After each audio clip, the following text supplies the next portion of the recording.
Ne viens pas, tu nous fais honte, ne me rappelle plus. Ces mots-là, je les ai lus sur l'écran de mon téléphone un 23 décembre au soir. Mon fils, mon Théris, celui que j'avais porté, nourri, aimé pendant 38 ans. Je me souviens de mes mains qui tremblaient, du froid qui est entré dans ma poitrine, du silence de cette maison, soudainement trop grande. J'ai relu le message 10 fois, puis 20, comme si les mots allaient changer. Ils n'ont pas changé. Le lendemain, c'était Noël. J'ai mis la table pour une personne. J'ai allumé une bougie. J'ai regardé la chaise vide en face de moi et j'ai pleuré dans mon assiette de dinde froide. Puis j'ai pris un stylo et j'ai commencé à écrire une lettre. Une lettre que je n'avais jamais eu le courage d'écrire. Une lettre où j'ai mis chaque humiliation, chaque silence, chaque larme que j'avais avalée pour garder la paix. Je ne savais pas encore que cette lettre changerait tout. Je m'appelle Théomira Rochebonne. J'ai 63 ans. Et voici ce qui s'est passé quand mon fils m'a rejeté, puis est revenu frapper à ma porte 2 mois plus tard. Parfois, on fait confiance à ceux qui ne la méritent pas. Et vous, avez-vous déjà été déçu par quelqu'un que vous aimiez? Racontez-moi votre histoire dans les commentaires, j'aimerais vous lire. Avant de vous raconter comment tout s'est brisé, laissez-moi vous parler de l'époque où j'étais encore une mère aimée. Théris est né un matin de mai 1986. Il pleuvait sur Lyon ce jour-là, mais pour moi, le soleil entrait dans la chambre d'hôpital. Mon mari, Roland, tenait ma main. Quand l'infirmière a posé ce petit être contre ma poitrine, j'ai su que ma vie venait de trouver son sens. Roland est mort quand Théris avait 12 ans.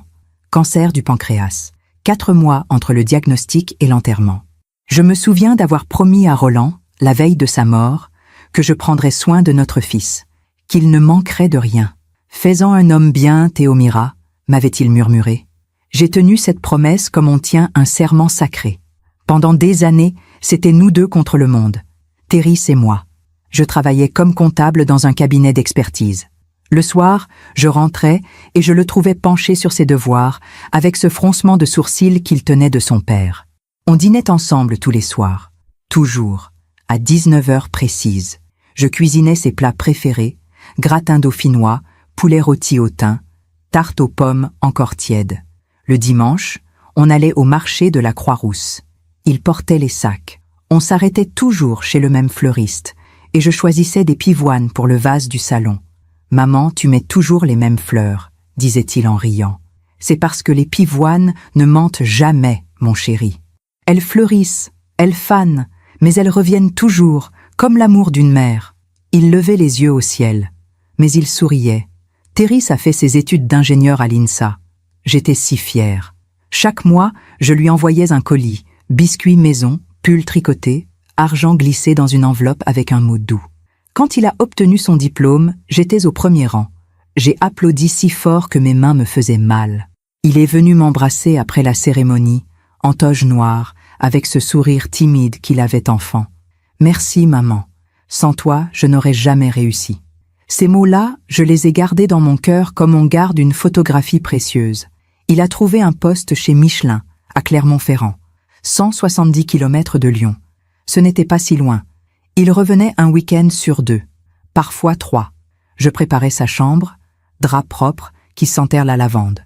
Ses livres d'enfance encore sur l'étagère. La petite voiture rouge qu'il faisait rouler sur le parquet quand il avait 5 ans. On regardait des films ensemble, le samedi soir. Il s'endormait souvent sur le canapé, la tête penchée sur le côté, comme autrefois. Je le regardais dormir, et je me disais que tant qu'il revenait, tout allait bien. Puis, un jour, il m'a annoncé qu'il avait rencontré quelqu'un. C'était un dimanche après-midi. On buvait du thé dans le salon. La lumière traversait les rideaux en dentelle. Elle s'appelle Maëlys. Elle travaille dans la communication. On s'est rencontrés à une conférence. J'ai souri. J'ai dit que j'étais heureuse pour lui. Et c'était vrai.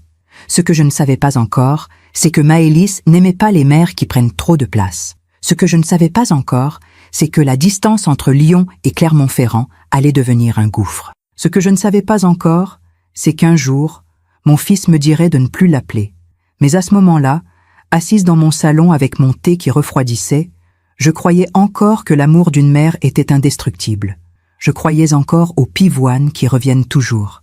Pendant que je raconte tout cela, je me demande d'où vous m'écoutez. Écrivez le nom de votre ville en commentaire. La première fois que j'ai rencontré Maëlys, c'était un samedi d'octobre. Thérèse me l'avait annoncé 3 jours avant, au téléphone. « Maman, je viens ce week-end. Avec Maëlys. Elle veut te connaître. » J'ai passé la semaine à préparer la maison. J'ai changé les rideaux du salon, acheté des fleurs fraîches, fait mon meilleur coq au vin, celui que Thérèse adorait depuis l'enfance. J'ai même sorti la nappe brodée que ma mère m'avait offerte pour mon mariage, celle qu'on ne sort que pour les grandes occasions. Parce que c'était une grande occasion, n'est-ce pas? Mon fils amenait la femme qu'il aimait. Ils sont arrivés vers 15 heures. J'ai ouvert la porte avec un sourire. Thérèse m'a embrassé sur les 2 joues, comme d'habitude. Puis il s'est tourné vers elle. « Maman, je te présente Maëlys. » Elle était grande, mince, des cheveux blonds coupés au carré, très nets, un tailleur gris perle, des talons hauts qui claquaient sur le parquet. Elle m'a tendu une main froide. « Enchantée, Madame Rochebonne. » Madame Rochebonne. Pas Théomira, pas même la maman de Thérèse. Madame Rochebonne. J'ai souri quand même. J'ai serré sa main. J'ai dit que j'étais heureuse de la rencontrer. On s'est installé au salon. J'avais préparé du thé et des madeleines maison. Maëlys a pris une tasse, mais n'a pas touché au gâteau. « Je ne mange pas de sucre raffiné », a-t-elle dit avec un petit sourire poli. Thérèse a ri, un peu gênée. Maëlys fait très attention à sa ligne, maman. Elle court 10 kilomètres tous les matins. Il la regardait comme on regarde une œuvre d'art, avec admiration, avec fierté. Moi, j'ai rangé l'assiette de madeleine. Je me suis sentie vieille, soudainement, avec mes gâteaux au sucre raffiné et mes rideaux en dentelle. Pendant le déjeuner, j'ai servi le coq au vin. L'odeur remplissait la salle à manger. Thérèse a fermé les yeux en respirant. « Ah, ça sent l'enfance, ça !» Mais Maëlys a regardé le plat avec une expression que je n'ai pas su déchiffrer. Quelque chose entre la politesse et le dégoût. « C'est généreux », a-t-elle dit. « Généreux. Pas délicieux. Pas appétissant. Généreux. » Elle a pris 2 bouchées. Puis elle a posé sa fourchette. « C'est délicieux, vraiment. Mais je suis déjà rassasiée. » Thérèse a mangé pour 2. Il a complimenté chaque plat. Mais je voyais bien qu'il regardait Maëlys du coin de l'œil. Comme pour s'assurer qu'elle allait bien. Qu'elle n'était pas mal à l'aise. C'était la première fois que je le voyais faire ça. S'inquiéter du regard de quelqu'un d'autre avant du mien. Après le repas, on est passé au salon. J'ai sorti les albums photos. Thérèse enfant, à la plage. Thérèse à son premier jour d'école. Thérèse avec son père, quelques mois avant la maladie. « Oh, Thérèse, tu étais adorable », ai-je dit en riant. Maëlys a jeté un œil rapide sur les photos. Puis elle a regardé sa montre. « Chérie, on devrait peut-être y aller. On a cette soirée chez Julien ce soir, tu te souviens? Une soirée, à Clermont-Ferrand, à 170 km d'ici. » Thérèse a hoché la tête. « Ah oui, c'est vrai. Désolée, maman. On doit y aller. » Ils étaient arrivés à 15 heures. Il était 18 heures. 3 heures. C'est tout ce que mon fils m'avait donné. Je les ai raccompagnés à la porte. Thérèse m'a embrassé rapidement. Maëlys a fait un petit signe de la main. « Merci pour ce déjeuner, Madame Rochebonne. C'était rustique, rustique. » J'ai souri. J'ai dit « De rien ». J'ai refermé la porte, puis je suis retournée dans la salle à manger. La nappe brodée de ma mère, les assiettes à moitié pleines, les madeleines intactes. J'ai commencé à débarrasser. Et c'est là que j'ai vu, posée sur la table basse du salon, une petite carte de visite. Maëlys Dufresne, consultante en images de marque. Au dos, elle avait écrit quelque chose à la main, probablement pour Thérèse. « N'oublie pas, on construit notre avenir, pas notre passé. » J'ai relu cette phrase 3 fois, puis je l'ai glissée dans le tiroir de la console, sous les vieilles factures. Je ne savais pas encore que cette phrase allait devenir une prophétie. Les semaines ont passé. Thérèse appelait moins souvent, 1 fois par semaine, puis 1 fois toutes les 2 semaines. Quand je lui demandais comment allait Maëlys, il répondait toujours la même chose. « Elle va bien, elle t'embrasse. » Mais elle ne m'embrassait jamais vraiment. Et lentement, sans que je m'en rende compte, la distance entre Lyon et Clermont-Ferrand s'est mise à grandir. Pas en kilomètres, en silence. Ils se sont mariés au printemps suivant. Un mariage en petit comité, à Clermont-Ferrand, dans une salle élégante avec vue sur les volcans d'Auvergne. J'ai reçu l'invitation par la poste. Un carton crème, sobre, avec leurs 2 noms gravés en lettres dorées. Maëlys Dufresne et Thérèse Rochebonne ont le plaisir de vous inviter à leur union. Au dos, une note manuscrite de Thérèse. « Maman, ce sera un mariage intime. Juste la famille proche et quelques amis. On espère que tu comprendras. » Comprendre quoi? que mon fils unique se mariait et que j'étais priée de rester discrète, mais j'ai souri quand même. J'ai envoyé un mot de félicitation. J'ai acheté une robe bleu marine, élégante, mais pas trop voyante. Je ne voulais pas faire d'ombre à la mariée. Le jour du mariage, je suis arrivée 1 heure avant la cérémonie. La salle était décorée de roses blanches et de bougies. Tout était parfait. Glacial. Parfait. Maëlys portait une robe fourreau ivoire, très moderne, très épurée. Ses cheveux blonds étaient tirés en arrière. Elle ressemblait à une statue de porcelaine. Quand je me suis approchée pour la féliciter, elle m'a embrassée sur les joues. 2 bises rapides, sans chaleur. Théomira, quelle joie de vous avoir parmi nous. Parmi nous. Comme si j'étais une invitée quelconque. Théris est arrivé juste après. Il portait un costume gris anthracite. Il était beau. Tellement beau que j'ai eu les larmes aux yeux. Il m'a embrassée. Merci d'être là, maman. Où veux-tu que je sois, mon chéri? Il a souri, mais il n'a pas répondu. Pendant la cérémonie, j'étais assise au 3e rang, pas au 1er. Le 1er rang était réservé aux parents de Maëlys. Son père, notaire à Vichy. Sa mère, décoratrice d'intérieur. Des gens élégants, sûrs d'eux, qui souriaient avec cette assurance tranquille de ceux qui n'ont jamais manqué de rien. La mère de Maëlys portait un tailleur Chanel. Elle a échangé quelques mots avec moi après la cérémonie. Vous devez être fiers de Théris. Maëlys nous dit qu'il a un brillant avenir chez Michelin. Je suis très fière de lui. Je l'ai toujours été. Elle a hoché la tête avec un sourire poli. Puis, elle s'est éloignée pour saluer d'autres invités.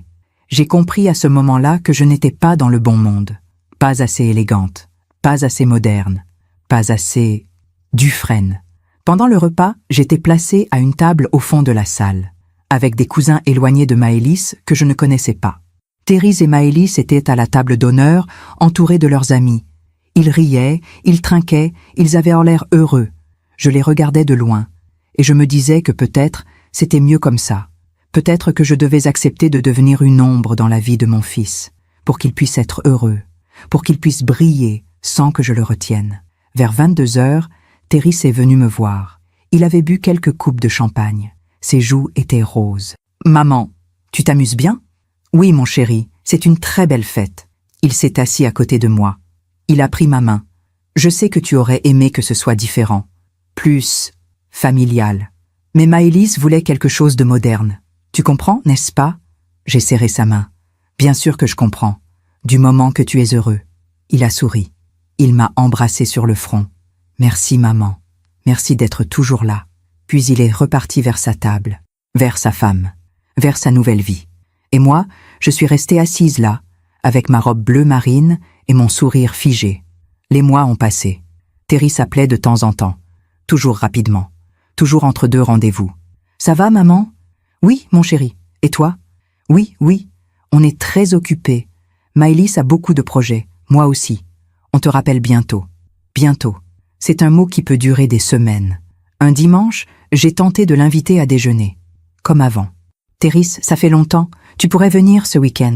Je ferai ton gratin dauphinois. » Il y a eu un silence au bout du fil. « Maman, on a beaucoup de choses en ce moment. Maëlys organise un dîner important samedi. Et dimanche, on va chez ses parents. »« Ah, d'accord. Une autre fois alors. »« Oui, une autre fois. Promis. » J'ai raccroché. J'ai regardé le téléphone dans ma main. Une autre fois. Puis, un jour de janvier, Théris m'a annoncé que Maëlys était enceinte. J'étais au téléphone avec lui.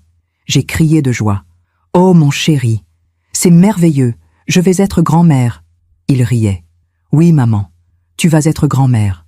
On est très heureux. Quand est-ce que je peux venir? Je veux vous voir. Je veux... » Maman.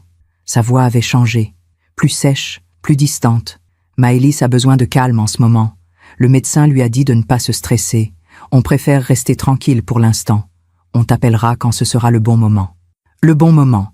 D'accord, je comprends. Prends soin d'elle. Promis. À bientôt, maman. À bientôt. Je n'ai pas été invitée à l'échographie, ni à l'annonce du sexe du bébé. J'ai tout appris par message.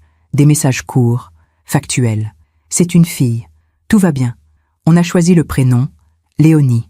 Léonie, ma petite fille, que je n'avais pas encore vue, pas même en photo.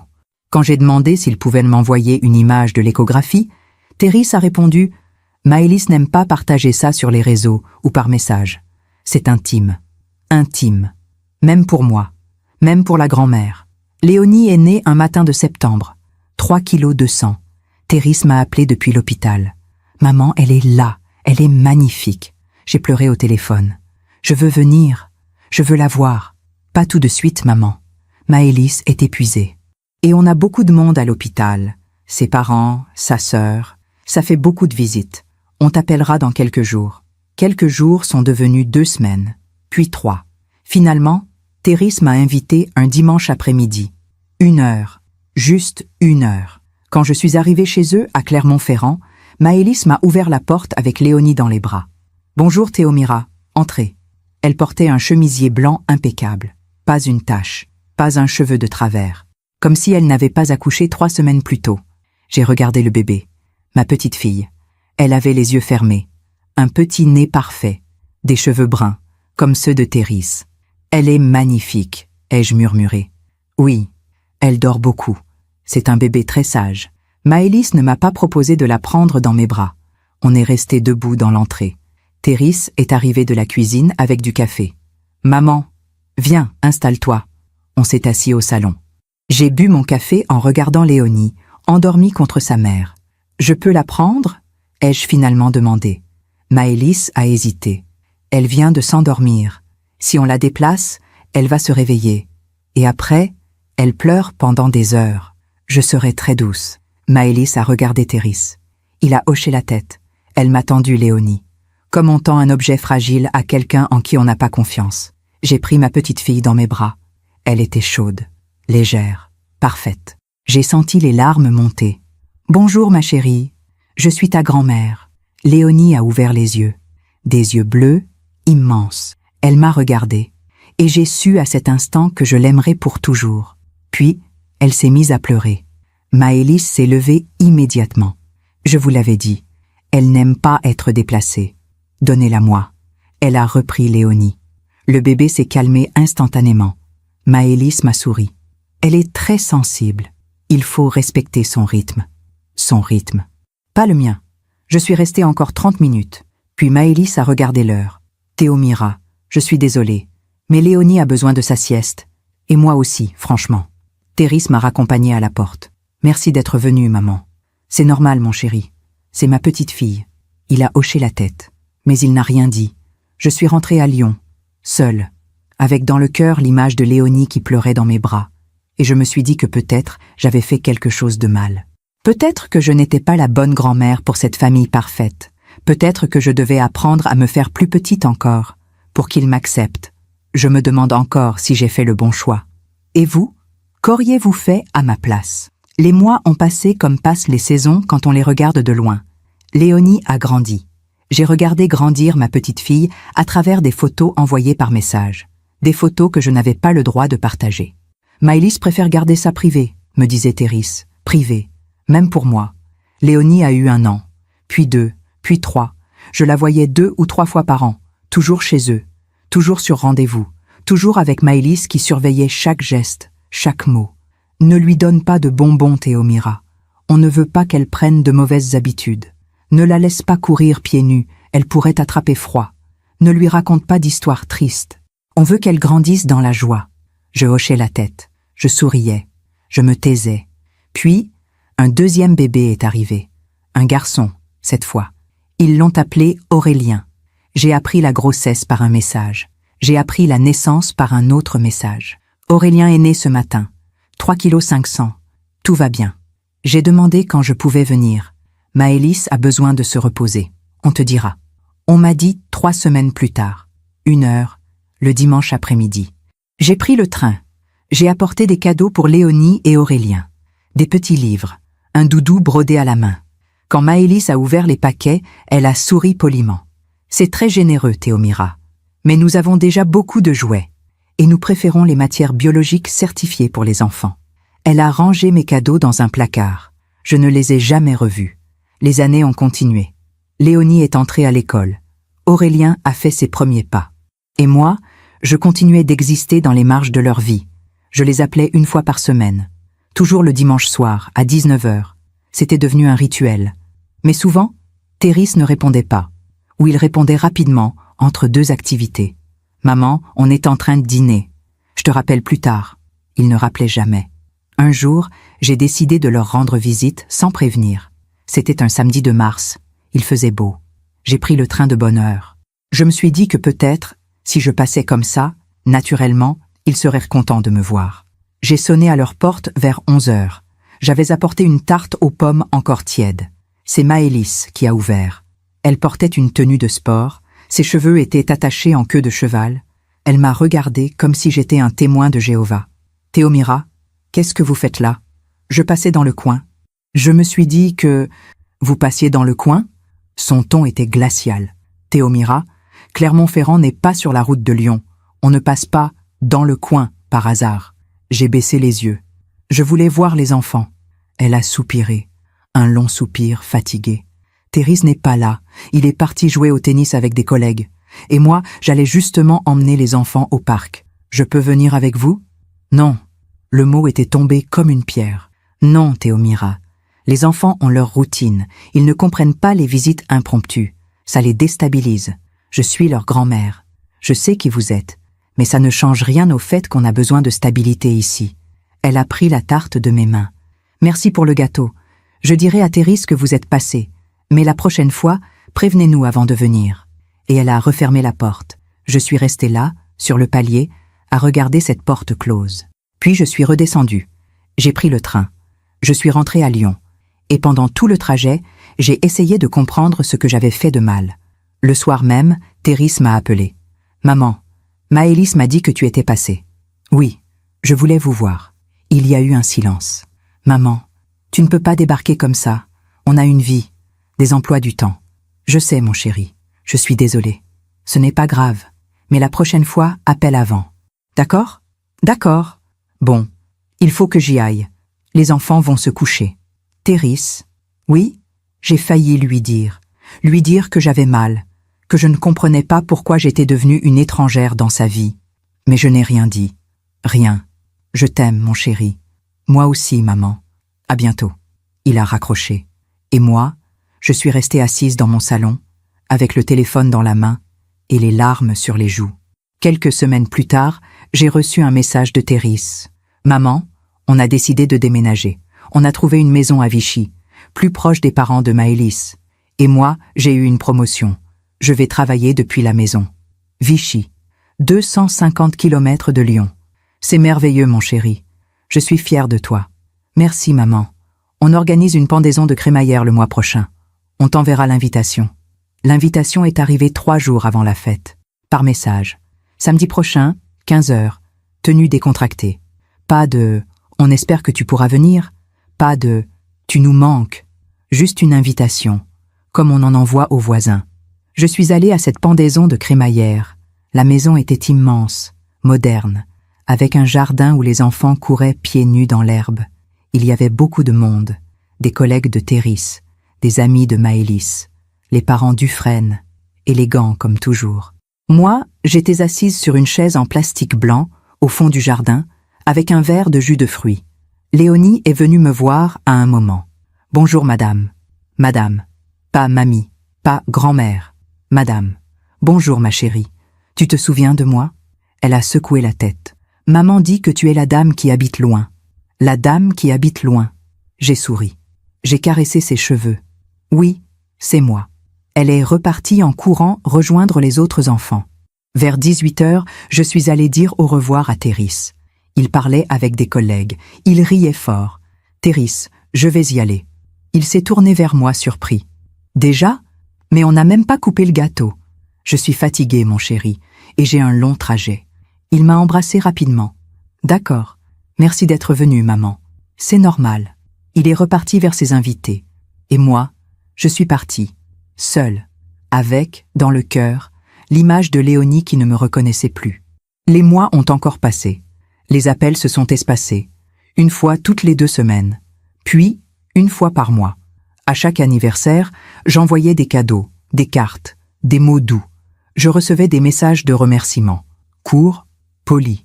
Merci pour le cadeau. Les enfants sont contents. Pas de photos, pas de nouvelles détaillées. Juste des mercis automatiques. Puis est arrivé ce mois de décembre 2023. J'ai appelé Thérèse début décembre pour savoir s'il viendrait pour Noël. Comme avant. Comme quand il était enfant et qu'on décorait le sapin ensemble. Il n'a pas répondu. J'ai laissé un message. Thérèse, c'est maman. J'aimerais savoir si vous venez pour Noël. Je préparerai tout ce que tu aimes. Rappelle-moi. Il a mis 3 jours à répondre, par message. Maman, on passe Noël chez les parents de Maëlys. C'est plus simple avec les enfants. J'ai relu ce message 10 fois. Puis j'ai écrit « Et moi ?» Il n'a pas répondu tout de suite. Puis, le 23 décembre au soir, j'ai reçu un autre message. Un message que je n'oublierai jamais. Le 23 décembre 2023, à 20h43 exactement, mon téléphone a vibré sur la table de la cuisine. J'étais en train de préparer le dîner. Une omelette aux champignons. Pour une personne. J'ai pris le téléphone. Un message de Thérèse. J'ai souri. Je me suis dit qu'il avait peut-être changé d'avis. Qu'il allait me dire de venir quand même à Vichy. Ou qu'ils viendraient tous à Lyon pour Noël. J'ai ouvert le message. Et mon cœur s'est arrêté. Maman, je t'en prie, arrête d'insister. On a pris notre décision. On passe Noël chez les Dufresne. C'est comme ça. Ne viens pas. Tu nous fais honte avec tes appels incessants et tes reproches. Tu ne comprends pas qu'on a notre vie maintenant. Maëlys en a assez. Moi aussi. Ne me rappelle plus. J'ai relu ce message. 1 fois, 2 fois, 10 fois. Ne viens pas. Tu nous fais honte. Ne me rappelle plus. Les mots dansaient devant mes yeux. Ils entraient dans ma poitrine comme des couteaux. Mon fils, mon Thérèse, l'enfant que j'avais porté, nourri, élevé seul après la mort de son père. Mon fils venait de me dire que je lui faisais honte. Je me suis assise, lentement, comme si mes jambes ne me portaient plus. J'ai posé le téléphone sur la table. Mes mains tremblaient. Dehors, il neigeait. Les rues de Lyon étaient illuminées. Les familles rentrèrent chez elles avec des sacs remplis de cadeaux. Et moi, j'étais seule dans ma cuisine, à regarder ce message qui venait de détruire quelque chose en moi. J'ai essayé de comprendre. J'ai remonté le fil des mois, des années. Qu'est-ce que j'avais fait de si terrible? J'avais appelé trop souvent? 2 fois par mois? C'était trop? J'avais voulu voir mes petits-enfants? C'était un crime? J'avais osé passer sans prévenir, une seule fois, parce que je pensais leur faire une surprise? Est-ce que tout cela méritait d'être rejeté, humilié, banni? Je me suis levée. J'ai ouvert le tiroir de la console dans l'entrée, celui où j'avais rangé la carte de visite de Maëlys, des années plus tôt. Je l'ai retrouvée, sous les vieilles factures. N'oublie pas, on construit notre avenir, pas notre passé. Voilà ce que Maëlys pensait de moi depuis le début. J'étais le passé, l'encombrante, celle qu'on efface pour aller de l'avant. Et Thérèse l'avait laissé faire. Pire, il était devenu comme elle. Cette nuit-là, je n'ai pas dormi. Je suis restée assise dans le salon, à regarder les photos accrochées au mur. Thérèse bébé, dans mes bras. Thérèse à 6 ans, avec son vélo rouge. Thérèse à son diplôme, avec ce sourire fier. Thérèse le jour de son mariage, beau et distant. À quel moment avais-je perdu mon fils? À quel moment était-il devenu un étranger? Le lendemain, c'était le 24 décembre. Noël. Je me suis levée tôt. J'ai ouvert les volets. Dehors, la neige avait tout recouvert. Les toits, les voitures, les rues. Tout était blanc, pur, silencieux, comme si le monde s'était arrêté. Je suis allée à la cuisine. J'ai fait du café. J'ai mis la table, une assiette, un verre, une serviette, pour moi, juste pour moi. Puis, je me suis assise, et j'ai pleuré. J'ai pleuré comme je n'avais pas pleuré depuis la mort de Roland. Des sanglots qui venaient du ventre, des larmes qui ne s'arrêtaient plus. J'ai pleuré pour toutes ces années où j'avais essayé d'être la bonne mère, la bonne belle-mère, la bonne grand-mère. J'ai pleuré pour toutes ces fois où j'avais ravalé ma douleur pour ne pas déranger. J'ai pleuré pour cette petite fille qui ne me reconnaissait plus. J'ai pleuré pour ce fils qui avait honte de moi. Vers midi, j'ai essuyé mes larmes. Je me suis levée. J'ai sorti une feuille de papier. Une belle feuille, blanche et épaisse, celle que j'utilisais pour les lettres importantes. J'ai pris mon stylo, le stylo plume que Roland m'avait offert pour nos 10 ans de mariage, et j'ai commencé à écrire. Mon fils, aujourd'hui c'est Noël. Je suis seule dans cette maison où tu as grandi. La maison où ton père et moi t'avons élevé avec tout l'amour dont nous étions capables. Tu m'as dit de ne plus t'appeler. Tu m'as dit que je te faisais honte. Alors j'écris. Parce qu'il y a des choses que je dois te dire. Des choses que j'ai gardées trop longtemps. Je ne t'ai jamais dit à quel point c'était difficile quand ton père est mort. Tu avais 12 ans. Tu pleurais toutes les nuits, tu te réveillais en criant son nom. Et moi, je venais dans ta chambre, je te prenais dans mes bras. Je te berçais jusqu'à ce que tu te rendormes. Mais qui me berçait, moi? Personne. J'ai travaillé double pour qu'on ne manque de rien. J'ai renoncé à mes rêves pour que tu puisses réaliser les tiens. J'ai vécu pour toi. Uniquement pour toi. Je pensais que c'était ce qu'on faisait quand on aimait. On donnait. On se sacrifiait. On espérait que cet amour serait rendu. Un jour. Mais ce jour n'est jamais venu. Tu as rencontré Maëlys. Et j'ai vu, dès le premier regard, qu'elle ne m'aimait pas. Qu'elle me trouvait trop simple, trop vieille, trop présente. J'ai essayé de me faire petite, de ne pas déranger, de ne pas demander trop. Mais ce n'était jamais assez. J'ai été reléguée au 3e rang à ton mariage, comme une invitée quelconque. On m'a interdit de voir ma petite fille quand elle était née, comme si j'étais dangereuse. On a refusé mes cadeaux, mes gâteaux, mes visites, et j'ai tout accepté, parce que je t'aimais, parce que je voulais que tu sois heureux. Mais toi, Théris, t'es-tu demandé une seule fois si j'étais heureuse? Tu m'as dit que je te faisais honte. Sais-tu ce qui me fait honte, moi? C'est de voir que mon fils, cet homme que j'ai élevé avec des valeurs de respect et de gratitude, est devenu quelqu'un qui rejette sa propre mère. C'est de voir que tu as laissé une femme décider qui avait le droit d'être dans ta vie. C'est de voir que tu as oublié d'où tu venais, qui t'a nourri, qui t'a consolé, qui a payé tes études. Qui a pleuré de joie le jour de ton diplôme? Qui a prié pour toi chaque soir? Aujourd'hui, je suis seule. Je mange une dinde froide devant une table vide et je me demande ce que j'ai fait de mal. Mais tu sais quoi, Théris? Je commence à comprendre. Je n'ai rien fait de mal. C'est toi qui as choisi. Tu as choisi une femme qui ne respecte rien de ce qui t'a construit. Tu as choisi le confort d'une famille aisée plutôt que la dignité de celle qui t'a tout donné.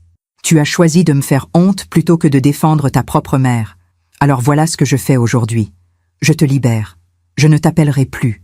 Je ne viendrai plus frapper à ta porte. Je ne t'enverrai plus de messages pour prendre de tes nouvelles. Tu voulais que je disparaisse? Je disparais. Mais sache une chose. Un jour, tes enfants grandiront. Un jour, ils te regarderont et ils te demanderont « Où est mamie ?» Et tu devras leur expliquer. Tu devras leur dire que tu as rejeté ta mère parce qu'elle t'aimait trop, parce qu'elle appelait trop souvent, parce qu'elle voulait voir ses petits-enfants. Tu devras porter cette honte, pas moi. Un jour, tu comprendras ce que c'est d'être parent.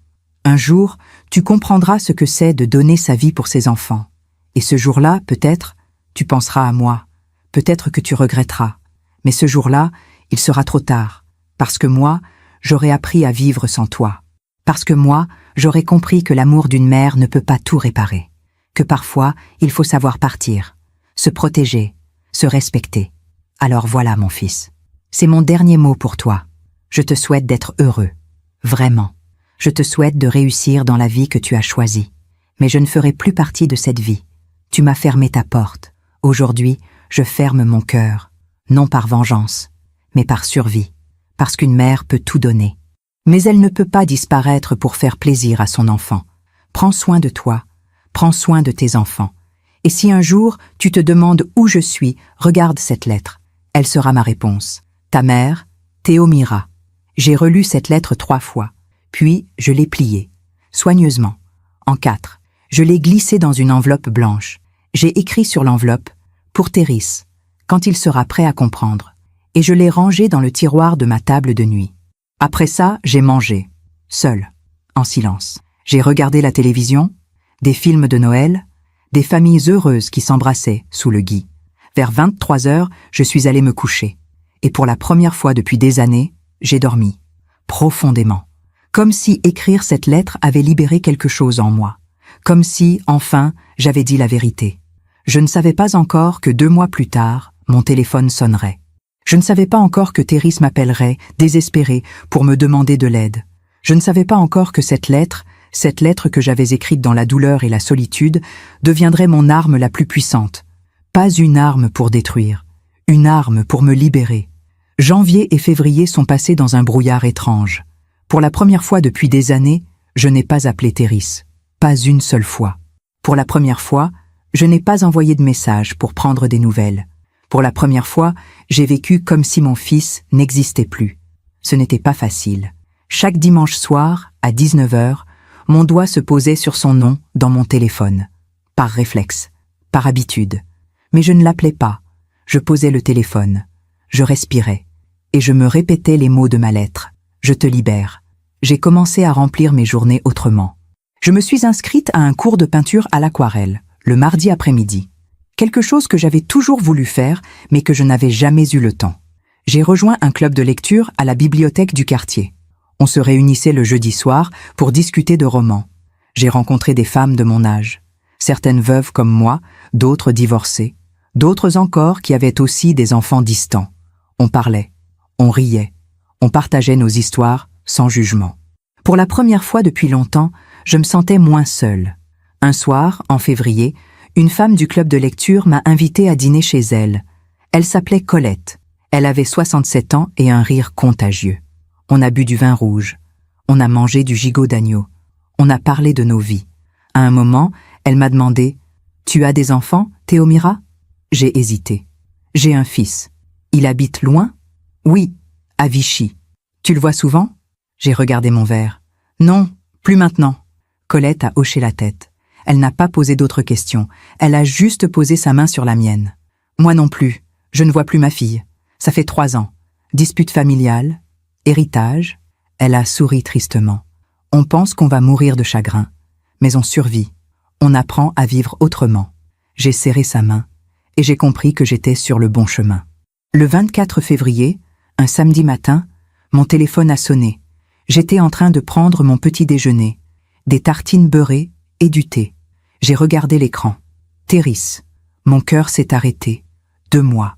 2 mois de silence. Et maintenant, il appelait. J'ai laissé sonner. 1 fois, 2 fois, 3 fois.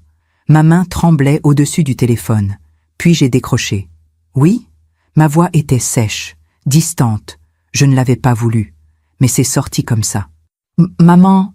La voix de Théris était brisée, fatiguée. « Maman, j'ai besoin de te parler. Je t'écoute. » Il y a eu un long silence. J'entendais sa respiration au bout du fil. « Maman, on a un problème. Un gros problème. » J'ai attendu. Je n'ai rien dit. La boîte où je travaillais, ils ont fait faillite. J'ai été licenciée en janvier. Mon cœur s'est serré malgré moi. « Oh, Théris !»« Attends, ce n'est pas tout. » Sa voix tremblait. On avait contracté un gros crédit pour la maison. Un crédit sur 30 ans. Avec mon salaire et celui de Maëlys, on y arrivait. Mais là, je ne retrouve rien. Le marché de l'emploi est catastrophique et Maëlys, elle ne gagne pas assez seule. Et ses parents ? J'avais posé la question sans réfléchir. Théris a ri. Un rire amer. Ses parents ? Son père a investi tout son argent dans une société qui a coulé. Ils sont ruinés. Ils viennent de vendre leur maison à Vichy pour rembourser leurs dettes. Je ne savais pas quoi dire. Maman, on ne peut plus payer le crédit. La banque nous a donné un ultimatum. On a 2 semaines pour quitter la maison. On est expulsés. Le mot était tombé comme une bombe. Expulsé. Mon fils. Ses enfants. Expulsés. Théris, je suis désolée. Vraiment. C'est terrible. Maman. Il a marqué une pause. Maman, est-ce qu'on peut venir chez toi ? Juste quelques mois.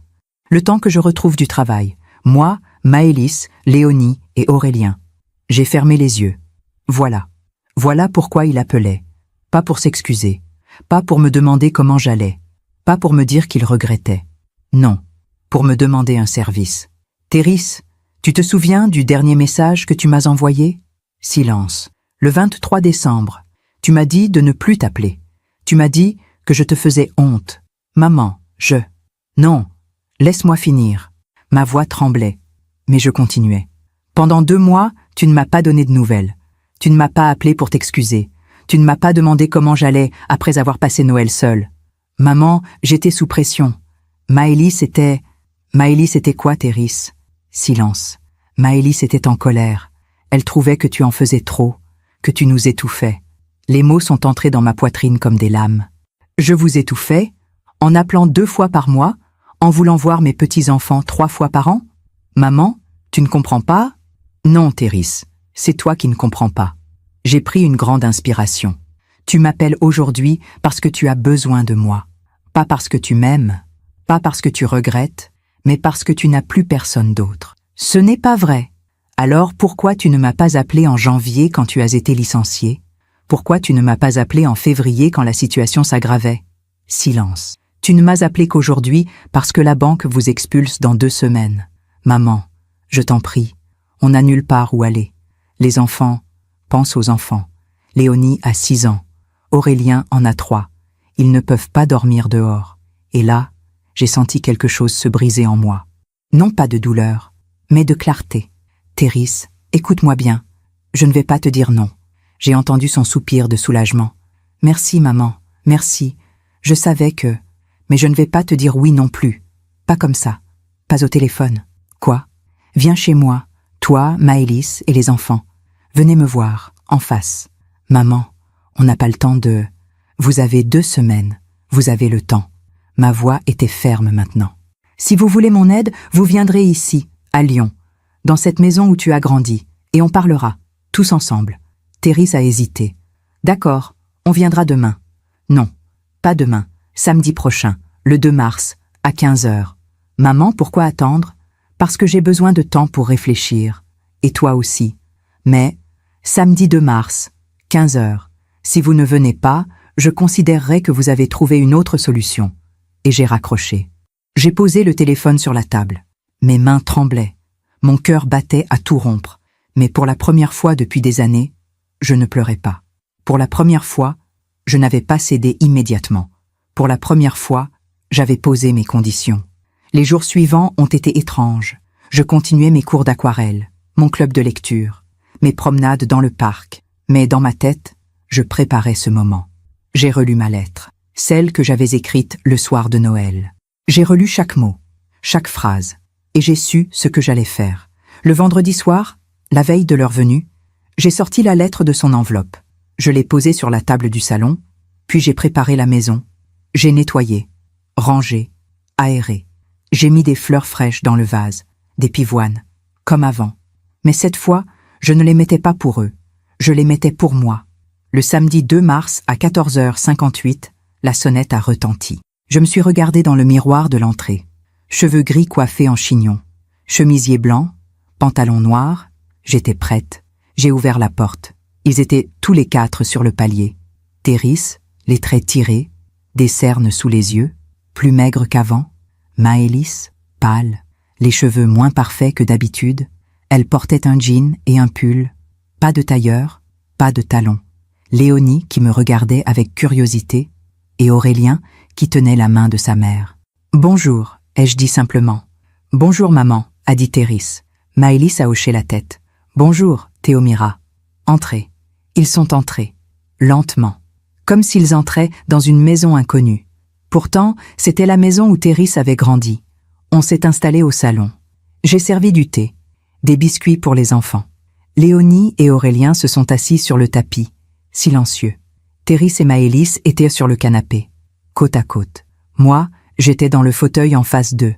Et entre nous, sur la table basse, il y avait la lettre, l'enveloppe blanche avec cette inscription « Pour Théris, quand il sera prêt à comprendre ». Théris l'a vue. Son regard s'est figé. « Maman, qu'est-ce que c'est ?»« C'est une lettre que j'ai écrite le soir de Noël, le soir où tu m'as dit de ne plus t'appeler. » Le silence était assourdissant. Avant de décider si je peux vous aider, je veux que tu lises cette lettre. Théris a regardé Maëlys. Elle a détourné les yeux. « Oh, maman, on n'a pas le temps pour... Vous avez 2 semaines avant l'expulsion. Vous avez 10 minutes pour lire une lettre. » Ma voix était calme, ferme. « Lis, Théris. » Il a pris l'enveloppe. Ses mains tremblaient. Il a sorti la lettre, l'a dépliée, et il a commencé à lire. Je l'ai regardé pendant qu'il lisait. J'ai vu ses yeux s'élargir, sa mâchoire se crisper. J'ai vu les larmes monter. J'ai vu sa main serrer le papier si fort que ses jointures sont devenues blanches. Maëlys, à côté de lui, regardait par la fenêtre, raide, silencieuse. Quand il a fini, Théris a levé les yeux vers moi. Des larmes coulaient sur ses joues. « Maman, Sa voix s'est brisée. « Je suis désolée. » J'ai hoché la tête. « Désolée de quoi, Théris ?» Il a baissé la tête. « De tout. De t'avoir rejeté, de t'avoir fait honte, de t'avoir oublié. Et pourquoi l'as-tu fait ?» Il a regardé Maëlys. Elle ne le regardait toujours pas. Parce que je voulais lui faire plaisir. Je voulais qu'elle soit heureuse. Et moi, le mot était tombé comme une pierre. Et moi, Théris, Est-ce que tu t'es demandé si j'étais heureuse? Il a secoué la tête. Les larmes coulaient librement maintenant. Non, je ne me le suis jamais demandé. Je me suis levée. J'ai marché jusqu'à la fenêtre. Dehors, le ciel était gris. Il allait pleuvoir. Pendant des années, j'ai essayé d'être la mère parfaite, discrète, compréhensive, effacée. Je me suis retournée vers eux. Et pendant des années, tu as tout pris, sans rien donner en retour. Therese sanglotait maintenant. Je sais, maman. Tu sais quoi exactement? Je me suis approchée. Tu sais que je t'ai élevée seule après la mort de ton père? Tu sais que j'ai travaillé 2 emplois pour payer tes études? Tu sais que j'ai renoncé à refaire ma vie pour que tu ne manques de rien? Oui. Alors pourquoi? Pourquoi m'as-tu traitée comme une étrangère? Il a regardé Maëlys. Elle fixait toujours le mur. Parce que Maëlys disait que... Non. J'ai coupé sa phrase. Non, Therese. Ne mets pas ça sur Maëlys. C'était ton choix. Il a hoché la tête. Tu as raison. C'était mon choix. Et j'ai eu tort. Maëlys s'est levée brusquement. Je ne vais pas rester ici à écouter ça. Sa voix était glaciale. Vous voulez qu'on rampe? Qu'on s'excuse à genoux? On a perdu notre maison? On n'a nulle part où aller. Et vous nous faites la morale? Je l'ai regardé droit dans les yeux. Non, Maëlys, je ne vous fais pas la morale. Je rétablis la vérité. La vérité? La vérité, c'est que vous êtes une mère possessive qui ne supporte pas que son fils ait grandi. Le silence est tombé comme une chape de plomb. Therese s'est levée. Maëlys, arrête. Non, elle nous fait venir ici pour nous humilier, pour nous faire payer. Tu as raison sur un point, ai-je dit calmement. Maëlys s'est tournée vers moi, surprise. Je vous fais venir ici pour que vous compreniez. J'ai pris la lettre des mains de Therese. Pendant des années, vous m'avez fait comprendre que je n'étais pas la bienvenue, que j'étais encombrante, que je faisais honte. J'ai regardé Maëlys. Aujourd'hui, c'est vous qui avez besoin de moi, pas l'inverse. Alors quoi? Vous allez nous jeter dehors, devant vos petits-enfants? J'ai regardé Léonie et Aurélien. Ils nous observaient, terrifiés. Mon cœur s'est serré. Non, je ne vais pas vous jeter dehors. Maëlys a eu un petit sourire de victoire. Mais je ne vais pas non plus vous accueillir comme avant. Le sourire a disparu. Je me suis assise. Voici ce que je propose. J'ai regardé Therese. Vous pouvez rester ici, toi, Maëlys et les enfants, le temps que tu retrouves du travail. Therese a soupiré de soulagement. Merci, maman. Merci, Mais, ai-je continué, il y aura des conditions. Maëlys s'est raidie. Quelles conditions? Premièrement, respect. Vous vivrez sous mon toit. Vous respecterez mes règles, mes horaires, ma maison. J'ai marqué une pause. Deuxièmement, participation. Vous contribuerez aux tâches ménagères, aux courses, au ménage. Je ne suis pas votre domestique. Maëlys a ouvert la bouche pour protester, mais je l'ai arrêté. Troisièmement, reconnaissance. Chaque semaine, vous me direz merci, pas par obligation, mais parce que vous comprendrez ce que je fais pour vous. J'ai regardé Therese dans les yeux. Et quatrièmement, honnêteté. Plus de mensonges, plus de fausses promesses, plus de rejets silencieux. Si quelque chose ne va pas, on en parle, comme une vraie famille. Therese a hoché la tête. D'accord, on accepte. Therese a sifflé Maëlys. Tu ne peux pas accepter ces... Si. Il s'est tourné vers elle. Maëlys, on n'a pas le choix. Et elle a raison, on l'a traitée comme une moins que rien. Et maintenant, on lui demande de nous sauver. Alors oui, j'accepte ces conditions. Toutes. Maëlys a serré les poings. Mais elle n'a rien dit. Bien, ai-je dit. Vous pouvez emménager dans 3 jours, le temps que je prépare les chambres. Merci, maman. Therese s'est approchée. Il a voulu m'embrasser. Je l'ai arrêté. Therese. Oui? Merci ne suffit pas. Il a hoché la tête. Je sais, je vais te le prouver. Ils sont partis peu après. Quand la porte s'est refermée, je suis restée seule dans mon salon. J'ai regardé la lettre sur la table. Et j'ai su que quelque chose venait de se passer. Quelque chose d'important. Je n'avais pas cédé par faiblesse. J'avais accepté par force. La force de poser mes limites. La force de dire la vérité. La force de me respecter. Enfin, les 3 jours suivants, j'ai préparé la maison. J'ai vidé la chambre d'amis pour Therese et Maëlys. J'ai installé un lit d'appoint pour Léonie dans l'ancien bureau. Et j'ai transformé un coin du salon en petit espace pour Aurélien. Ce n'était pas grand. Ce n'était pas leur villa moderne de Vichy avec ses 4 chambres et son jardin. Mais c'était propre, accueillant. Et c'était chez moi. Le mardi 5 mars, En fin d'après-midi, une camionnette de location s'est garée devant la maison. J'ai regardé par la fenêtre. Terry s'est descendu le premier. Il portait un carton. Ses épaules étaient voûtées. Maëlys est sortie ensuite. Elle tenait Aurélien par la main. Elle regardait la rue, la maison, avec une expression que je n'arrivais pas à déchiffrer. Dégoût? Résignation? Honte? Peut-être les trois. Léonie trottinait derrière eux avec un petit sac à dos rose. J'ai ouvert la porte avant qu'il ne sonne. Entrez. Terry est entré avec son carton. Il l'a posé dans l'entrée. Merci, maman. Maëlys est passée devant moi sans un mot. Elle a regardé le salon, l'escalier, la cuisine ouverte. C'est petit, a-t-elle murmuré. C'est ce que j'ai, ai-je répondu calmement. Elle n'a rien ajouté. Pendant l'heure suivante, ils ont monté leurs affaires. Des cartons, des valises, quelques meubles qu'ils avaient pu sauver. Pas grand-chose, finalement. Toute une vie réduite à 10 cartons et 3 valises. Je les ai regardés s'installer. Je les ai aidés à porter certaines choses. Mais je n'ai pas fait tout le travail à leur place. C'était une des conditions. Participation. Le soir, j'ai préparé le dîner. Rien d'extraordinaire. Une soupe de légumes, du pain, du fromage. On s'est tous assis autour de la table de la cuisine. Une petite table ronde qui pouvait accueillir 6 personnes, mais où on était serré. Léonie me regardait avec curiosité. « Tu es qui, toi ?» a-t-elle demandé. Mon cœur s'est serré. « Je suis ta grand-mère, ma chérie. »« Ah, maman dit que tu es la dame qui habite loin. » Maëlys a toussé. « Léonie, mange ta soupe. »« Mais c'est vrai, tu l'as dit. »« Léonie !» La petite s'est tue. Elle a plongé sa cuillère dans son assiette. Le repas s'est déroulé dans un silence pesant. Terry mangeait en regardant son assiette. Maëlys poussait sa soupe sans vraiment manger. Les enfants chuchotaient entre eux. À la fin du repas, j'ai dit « Demain matin, petit déjeuner à 8 heures. Ensuite, on établit un planning. Qui fait quoi? Quand? Comment ?» Terry a hoché la tête. « D'accord, maman. » Maëlys n'a rien dit. Cette nuit-là, j'ai eu du mal à dormir. J'entendais des murmures à l'étage, des pas, des portes qui s'ouvraient et se fermaient.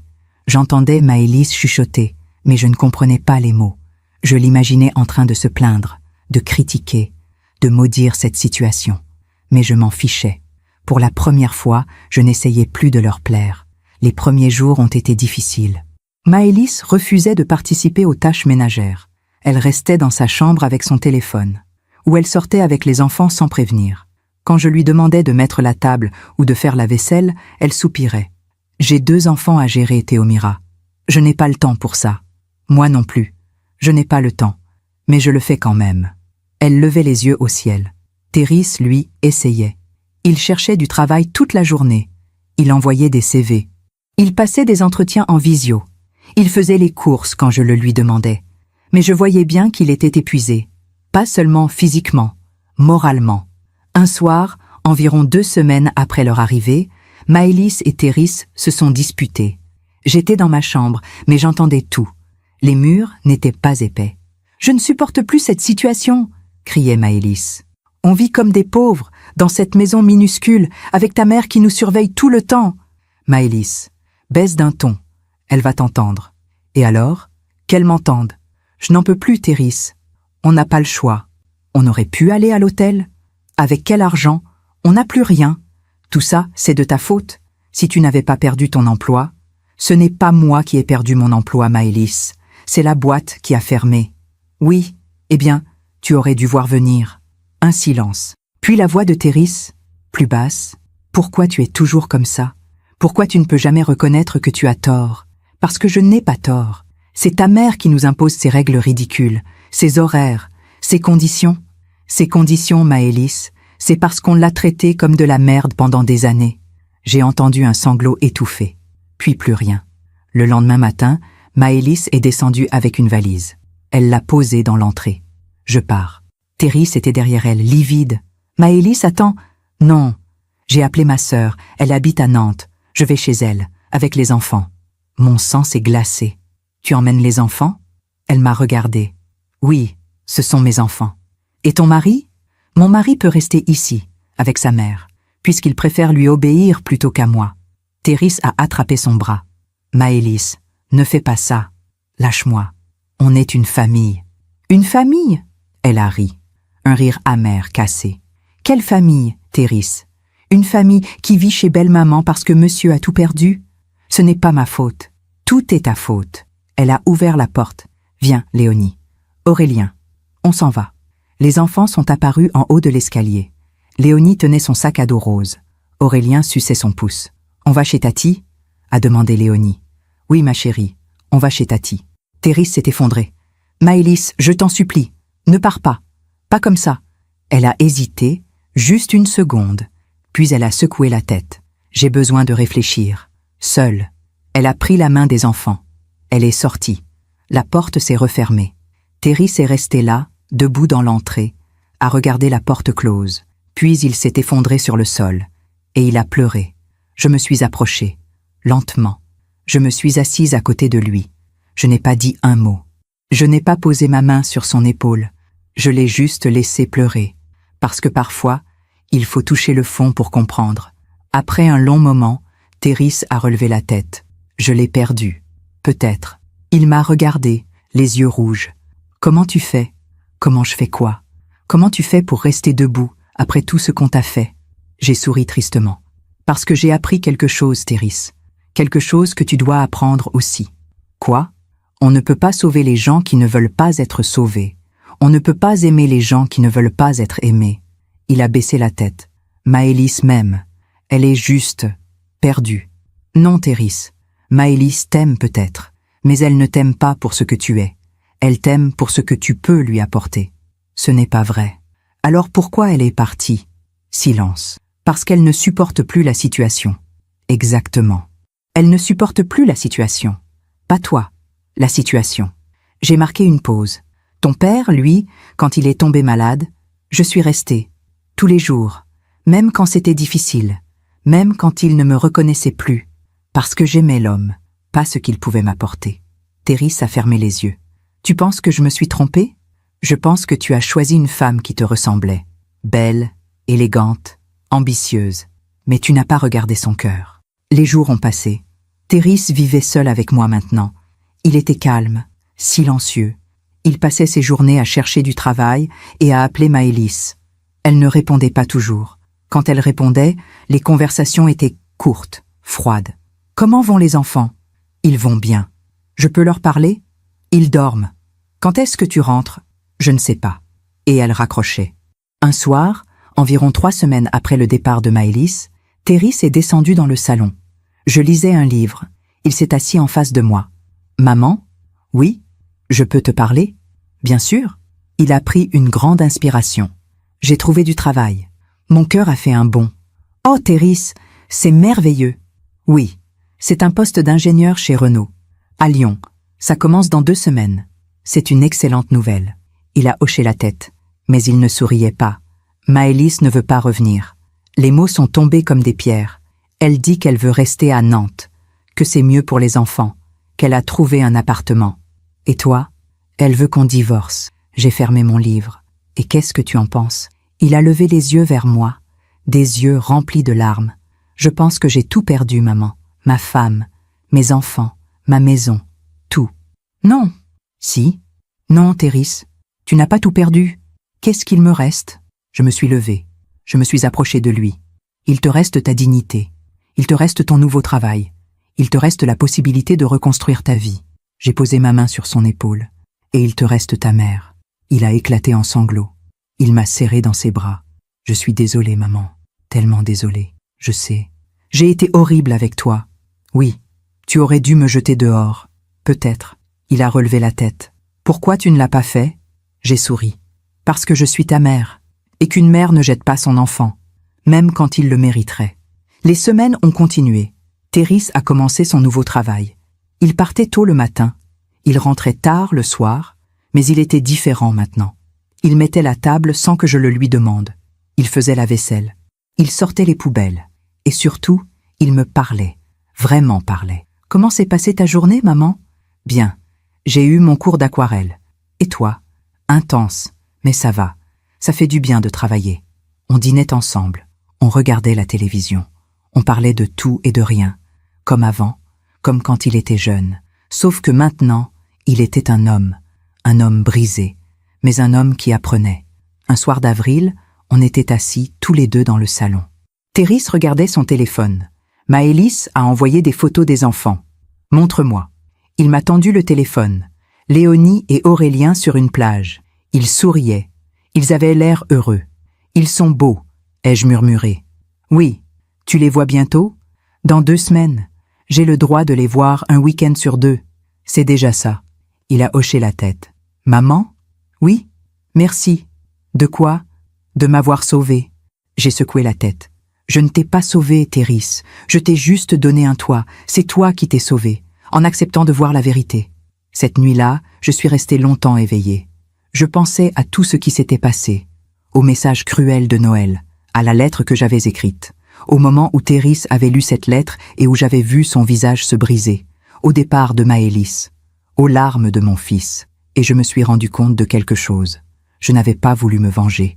Je n'avais pas voulu les punir.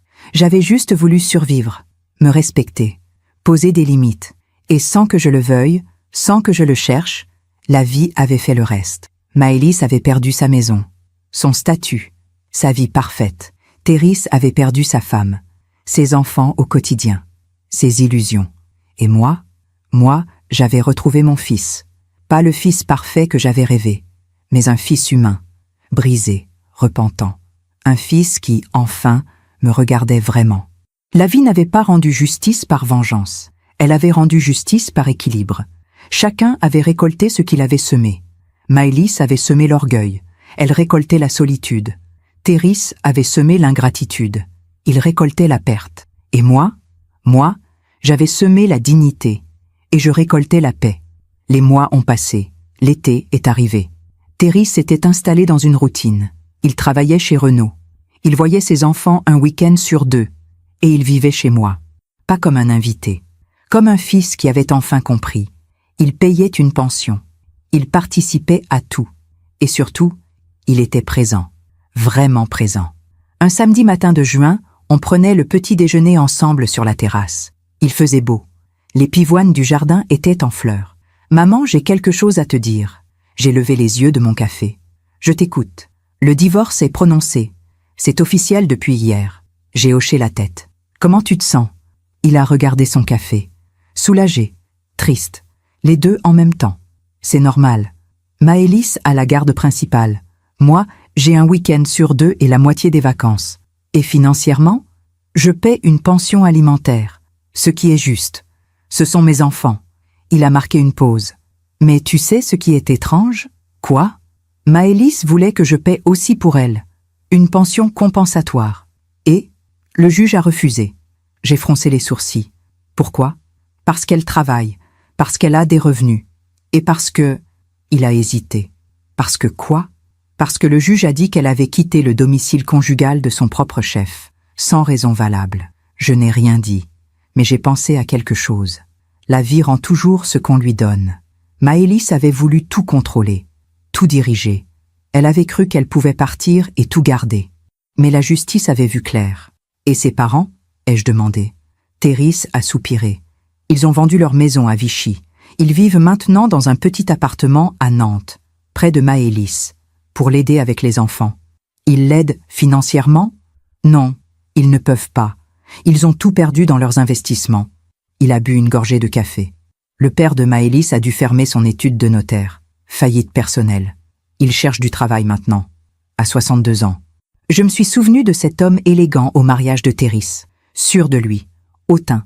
Cet homme qui m'avait à peine regardé parce que je n'étais pas assez bien. Et maintenant, il cherchait du travail. Je n'ai pas ressenti de joie, juste une forme de compréhension. La vie avait fait son travail. Et Maëlys? Comment va-t-elle? Thérèse a hésité. Elle a du mal. Comment ça? Elle travaille beaucoup. Elle s'occupe des enfants seule. Ses parents l'aident, mais ils sont âgés. Fatigués. Elle a quelqu'un dans sa vie? Il a secoué la tête. Non. Elle dit qu'elle n'a pas le temps, qu'elle doit se concentrer sur les enfants. Il a marqué une pause. Mais tu sais ce qu'elle m'a dit la dernière fois qu'on s'est parlé? Quoi? Elle m'a dit qu'elle était fatiguée, qu'elle n'en pouvait plus, que personne ne l'aidait vraiment. J'ai pensé à toutes ces années où Maëlys avait rejeté mon aide. À toutes ces fois où elle m'avait empêché de voir mes petits-enfants. À toutes ces humiliations qu'elle m'avait infligées. Et maintenant, elle était seule, épuisée, sans soutien réel. Je n'ai pas ressenti de satisfaction, juste une forme de tristesse, parce que tout ça aurait pu être évité si elle avait accepté l'amour qu'on lui offrait, si elle avait compris que la famille, ce n'est pas une question de statut, c'est une question de cœur. Oh, elle me demande parfois si je peux prendre les enfants plus souvent, a continué Thérèse. Et tu le fais? Oui, quand je peux. Mais avec mon travail, ce n'est pas toujours possible. Il a regardé le jardin. Maman? Oui? Tu crois qu'elle regrette? Tu veux que je te dise la vérité? Oui, je pense qu'elle regrette la situation, mais pas ses choix. Thérèse a hoché la tête lentement. Tu as raison. Juillet est arrivé. Thérèse devait prendre les enfants pour 2 semaines. Les vacances d'été. Maman, je peux les emmener ici? Bien sûr. C'est leur maison aussi maintenant. Tu es sûre? Ça va faire du bruit, du désordre. Thérèse, ce sont mes petits-enfants. Ils sont les bienvenus. Il m'a serré dans ses bras. Merci, maman. Le 15 juillet, Thérèse est partie chercher Léonie et Aurélien à Nantes. Il est revenu le soir même. Quand la voiture s'est garée devant la maison, je suis sortie sur le perron. Léonie est descendue la première. Elle avait grandi. Elle avait 7 ans maintenant. Des nattes blondes, un sourire timide. « Bonjour », a-t-elle dit doucement. « Bonjour, ma chérie. » Aurélien se cachait derrière son père. Il avait 4 ans, des grands yeux bruns. « Viens, Aurélien. C'est mamie », a dit Thérèse. « Mamie ». Le mot a résonné dans mon cœur comme une cloche. Les premiers jours ont été étranges. Léonie me regardait avec méfiance, comme si elle ne savait pas si elle pouvait me faire confiance. Aurélien ne parlait presque pas. Il restait collé à son père. Mais j'ai été patiente. Je leur ai préparé leurs plats préférés. Des crêpes, des pâtes à la tomate, des gâteaux au chocolat. Je leur ai lu des histoires le soir. Je les ai emmenés au parc, à la piscine municipale, au zoo. Et lentement, très lentement, la glace a fondu. Un après-midi, on était dans le jardin. Les enfants jouaient avec l'arrosoir. Léonie s'est approchée de moi. « Mamie? »« Oui, ma chérie. Pourquoi on ne venait jamais te voir avant ?» Mon cœur s'est serré. Parce que vous habitiez loin. Et que maman et papa étaient très occupés. Elle a réfléchi. Mais maintenant, on habite toujours loin, et on vient quand même. C'est vrai. Alors, c'était pas à cause de la distance, hein? J'ai regardé cette petite fille de 7 ans. Et j'ai vu qu'elle comprenait déjà tant de choses. Non, ma chérie, ce n'était pas à cause de la distance. Maman dit que tu n'aimais pas venir nous voir. Les mots sont entrés dans ma poitrine comme des lames. Ce n'est pas vrai, Léonie. J'ai toujours voulu vous voir. Toujours. Elle m'a regardée avec ses grands yeux clairs. Alors, pourquoi maman dit ça? Parce que j'ai cherché les mots justes. Parce que les adultes se trompent parfois. Ils disent des choses qui ne sont pas vraies. Pas par méchanceté, mais parce qu'ils ont mal. Léonie a hoché la tête. Maman a mal? Oui, je pense que maman a mal. À cause de papa? À cause de beaucoup de choses. Léonie s'est assise à côté de moi. Mamie? Oui, je suis contente d'être ici. J'ai senti les larmes monter. Moi aussi, ma chérie. Moi aussi.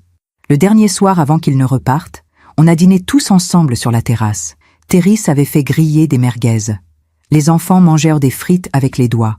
Léonie racontait ses histoires d'école. Aurélien riait en écoutant sa sœur. Et moi, je les regardais. Ma famille. Enfin réunie. Pas comme avant. Pas comme je l'avais rêvé. Mais réunie quand même. Après le dîner, Thérèse a mis les enfants au lit. Puis il est redescendu. On s'est assis dans le salon. « Maman, je dois te dire quelque chose. Je t'écoute. » Léonie m'a posé des questions. Sur pourquoi on ne te voyait pas avant. Elle m'en a posé aussi. Qu'est-ce que tu lui as dit? La vérité. Adaptée à son âge. Il a hoché la tête. Elle est intelligente. Elle comprend déjà beaucoup de choses. Oui, il a marqué une pause. Maman, tu sais ce qu'elle m'a dit avant de s'endormir? Non. Elle m'a dit, papa, c'est bien d'avoir une mamie. Tous mes copains ont une mamie. Maintenant, moi aussi. Les larmes ont coulé sur mes joues. Et tu sais ce que ça m'a fait réaliser? Quoi? Que j'ai privé mes enfants d'une grand-mère pendant 7 ans. Que j'ai gâché 7 ans de souvenirs qu'ils auraient pu avoir avec toi. Il pleurait maintenant. Et ça, maman, je ne me le pardonnerai jamais. Je me suis approchée. J'ai pris ses mains. Thérèse, écoute-moi bien. Oui, on ne peut pas changer le passé. On ne peut pas rattraper ces 7 années. Je sais. Mais on peut construire l'avenir. Et c'est ce qu'on fait maintenant. Il a serré mes mains. Comment tu fais pour me pardonner? Parce que tu as changé, parce que tu as compris, et parce que tu es mon fils. Où est arrivé? Un matin, j'ai reçu un message d'un numéro inconnu. J'ai ouvert le message. Théomira, c'est Maëlys. Mon cœur s'est accéléré. J'ai continué à lire. Je sais que nous ne nous sommes pas bien entendus. Je sais que j'ai été difficile. Les enfants m'ont beaucoup parlé de vous, de leurs vacances chez vous. Ils étaient heureux. Merci de vous occuper d'eux. J'ai relu le message 3 fois. Ce n'était moi pas des excuses, pas vraiment, mais c'était une reconnaissance. J'ai répondu simplement « Merci pour votre message. Les enfants sont merveilleux. Ils seront toujours les bienvenus chez moi. » Je n'ai pas ajouté autre chose. Pas de reproches, pas de rancune, juste la vérité. Quelques jours plus tard, Théris m'a montré un message de Maëlys. Elle lui demandait si je pouvais prendre les enfants une semaine en août. Elle a besoin de se reposer, a expliqué Théris. Son travail l'épuise, et ses parents ne peuvent plus l'aider autant. Qu'est-ce que tu en penses? Je pense que tu as le droit de dire non, après tout ce qu'elle t'a fait. J'ai réfléchi. Dis-lui que j'accepte. Maman, tu es sûre? Oui, parce que ce n'est pas pour elle. C'est pour Léonie et Aurélien. Cette semaine-là, j'ai eu mes petits-enfants pour moi toute seule. On a fait des gâteaux ensemble, on a peint des aquarelles, on a regardé des films.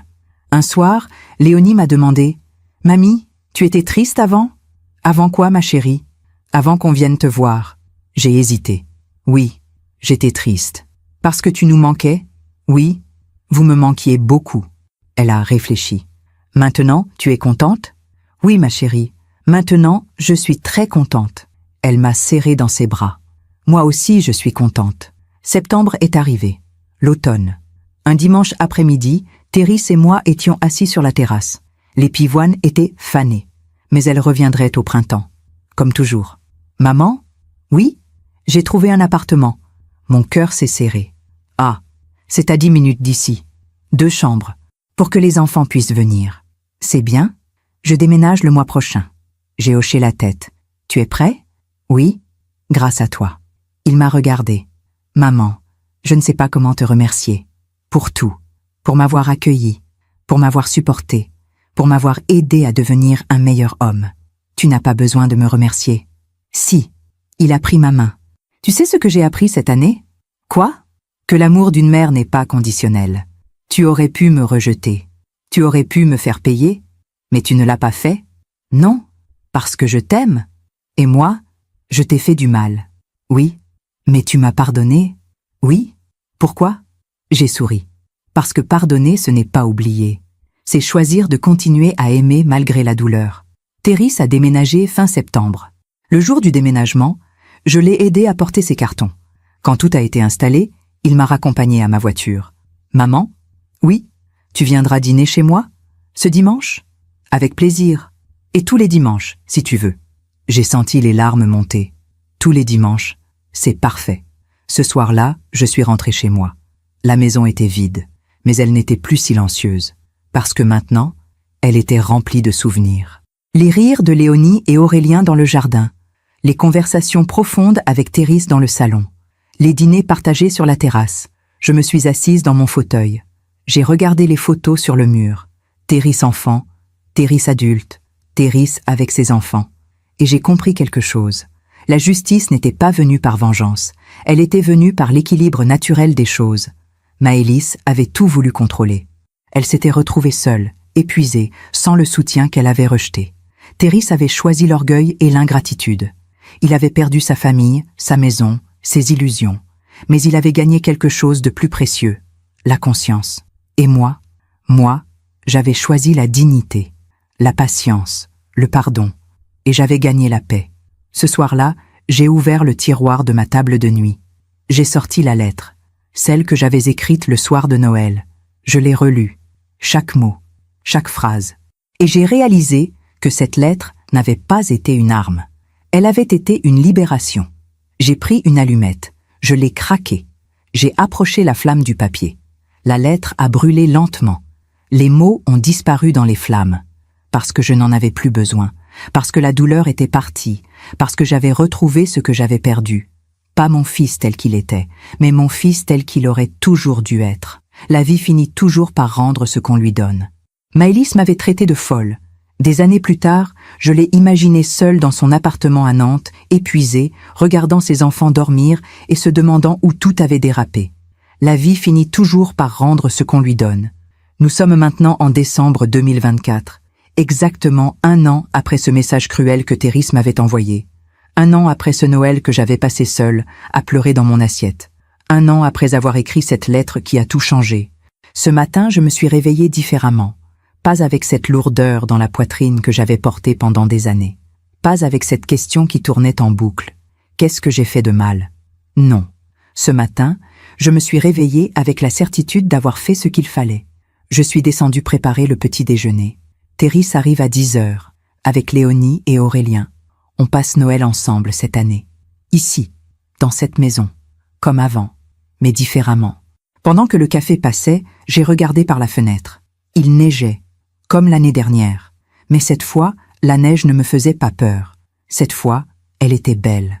À 10 heures précises, la sonnette a retenti. J'ai ouvert la porte. Léonie s'est jetée dans mes bras. « Mamie, mamie, on est là !» Aurélien me serrait la jambe. « Mamie, regarde, il neige !» Thérisse était derrière eux, les bras chargés de cadeaux. « Bonjour, maman. Bonjour, mon chéri. » Il m'a embrassée, sur les 2 joues, puis il m'a serrée dans ses bras. « Joyeux Noël, maman. Joyeux Noël. » On a passé la matinée à décorer le sapin. Léonie accrochait les boules avec application. Aurélien mettait les guirlandes n'importe comment. Thérisse avait mis de la musique, des chants de Noël. Et moi, je les regardais. Ma famille, enfin réunie. Pas parfaite, mais réelle. Vers midi, on s'est installé à table. J'avais préparé le repas que Thérisse aimait enfant. Dinde rôtie au thym, gratin dauphinois, haricots verts au beurre. La table était mise avec soin. La nappe brodée de ma mère, les assiettes en porcelaine, les verres en cristal. Tout ce que j'avais sorti l'année dernière pour un dîner solitaire. Mais cette fois, la table était pleine. Avant de commencer, Thérisse a levé son verre. Je voudrais porter un toast. Tout le monde a levé son verre. Même Aurélien avec son jus de pomme. À mamie. Léonie a répété « À mamie !» À la femme la plus forte que je connaisse, a continué Thérisse. À celle qui m'a donné la vie, qui m'a élevée seule après la mort de papa, qui m'a tout donné et que j'ai failli perdre par ma stupidité. Sa voix tremblait. À celle qui m'a appris que le pardon existe, que la dignité vaut plus que l'orgueil, et que l'amour d'une mère est la chose la plus précieuse au monde. Les larmes coulaient sur ses joues. Maman, je t'aime, et je passerai le reste de ma vie à te le prouver. J'ai essuyé mes propres larmes. Je t'aime aussi, mon chéri. On a trinqué, tous ensemble, et dans ce tintement de verre, j'ai entendu la guérison. Après le repas, on a ouvert les cadeaux. Léonie a déballé une poupée que je lui avais tricotée. Elle l'a serrée contre son cœur. Elle est trop belle, mamie. Je vais l'appeler Théomira, comme toi. Mon cœur a explosé de joie. Aurélien a reçu une petite voiture rouge, comme celle que Thérisse avait quand il était petit. Vroom, vroom, criait-il en la faisant rouler sur le parquet. Exactement comme son père 33 ans plus tôt. Puis Thérisse m'a tendu un paquet. C'est pour toi, maman. J'ai ouvert le papier cadeau. C'était un cadre.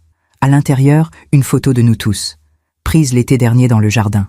Thérisse, moi, Léonie et Aurélien, tous souriants.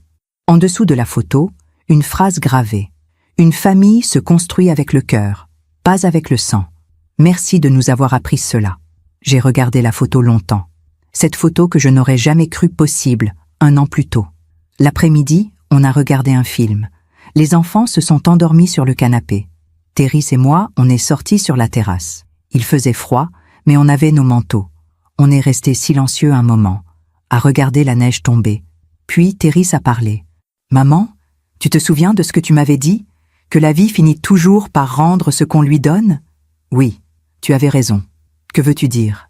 Il a pris une grande inspiration. J'ai des nouvelles de Maëlys. Mon cœur s'est serré. Elle va bien? Physiquement, oui, mais il a hésité. Elle est seule, vraiment seule. Elle travaille tout le temps. Elle n'a pas d'amis, pas de vie sociale. Ses parents sont trop âgés pour vraiment l'aider. Et les enfants? Quoi, les enfants? Ils lui en veulent, Léonie surtout. Elle lui a demandé pourquoi elle nous avait empêchés de te voir pendant tant d'années. Qu'est-ce que Maëlys a répondu? Elle n'a rien répondu. Elle a changé de sujet. Il a marqué une pause. Tu sais ce que Léonie m'a dit ensuite? Non. Elle m'a dit, maman ment tout le temps. Elle dit que c'était toi qui ne voulais pas nous voir. Mais c'est pas vrai. Mamie nous a montré. Elle nous aime. Les larmes ont coulé sur mes joues. Ces enfants sont intelligents. Oui. Et ils voient clair maintenant. Théris a regardé ses mains. Maëlys m'a appelé la semaine dernière. Elle pleurait. Pourquoi? Parce que Léonie lui a dit qu'elle voulait venir vivre avec moi, qu'elle préférait être avec son père et sa mamie. Mon cœur s'est arrêté. Et qu'est-ce que tu as dit? J'ai dit non. Pourquoi? Parce que Léonie a besoin de sa mère. Même si sa mère n'est pas parfaite, même si elle a fait des erreurs. Il m'a regardé. Tu m'as appris ça, maman. Tu m'as appris qu'on ne rejette pas les gens, qu'on les aide à devenir meilleurs. J'ai pris sa main. Tu as bien fait. Mais tu sais ce qui est étrange. Quoi? Maëlys m'a demandé si tu accepterais de prendre les enfants plus souvent. Elle te l'a demandé? Oui. Elle a dit qu'elle avait besoin d'aide, qu'elle n'en pouvait plus, et que... Il a hésité. Et que les enfants sont heureux avec toi. Je n'ai rien dit pendant un long moment. Je pensais à toutes ces années où Maëlys m'avait rejeté, à toutes ces humiliations, à toutes ces portes fermées. Et maintenant, elle me demandait de l'aide. Qu'est-ce que tu en penses? A demandé Théris. Je pense qu'elle récolte ce qu'elle a semé. Oui, mais je pense aussi que les enfants ne doivent pas payer pour les erreurs de leurs parents. Théris m'a regardé, surpris. Tu veux dire que... Dis à Maëlys que j'accepte, que je prendrai les enfants aussi souvent que nécessaire. Maman, tu es sûre? Après tout ce qu'elle t'a fait? Oui, parce que ce n'est pas pour elle. C'est pour Léonie et Aurélien. Il m'a serré dans ses bras. Comment tu fais pour être si... bonne?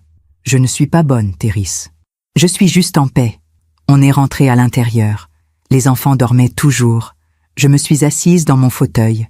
J'ai regardé ce salon où j'avais pleuré tant de fois. Ce salon où j'avais écrit cette lettre un soir de Noël. Ce salon où Théris avait lu cette lettre et où tout avait changé. Et j'ai compris quelque chose. La justice n'est pas venue par vengeance. Elle est venue par la vérité, par le courage de dire non, par le courage de poser des limites, par le courage de se respecter. Maëlys avait tout voulu contrôler. Elle avait tout perdu. Son mari, sa maison, son statut, sa tranquillité. Elle vivait maintenant ce que j'avais vécu. L'épuisement, la solitude, le poids d'être seule avec des enfants. Mais la différence, c'est qu'elle n'avait personne vers qui se tourner, parce qu'elle avait rejeté tous ceux qui voulaient l'aider. Théris, lui, avait perdu beaucoup, mais il avait gagné l'essentiel, la conscience, l'humilité, la gratitude. Il était devenu l'homme que son père aurait voulu qu'il soit. Et moi, j'avais gagné la paix. Pas la paix de ceux qui n'ont jamais souffert, mais la paix de ceux qui ont traversé la tempête et qui ont survécu. Ce soir-là, après que Théris et les enfants soient partis, je me suis assise à ma table. J'ai pris un stylo, une feuille de papier, et j'ai commencé à écrire. Pas une lettre de douleur cette fois, une lettre de sagesse. À toutes les femmes qui m'écoutent, je m'appelle Théomira. J'ai 63 ans, et voici ce que la vie m'a appris.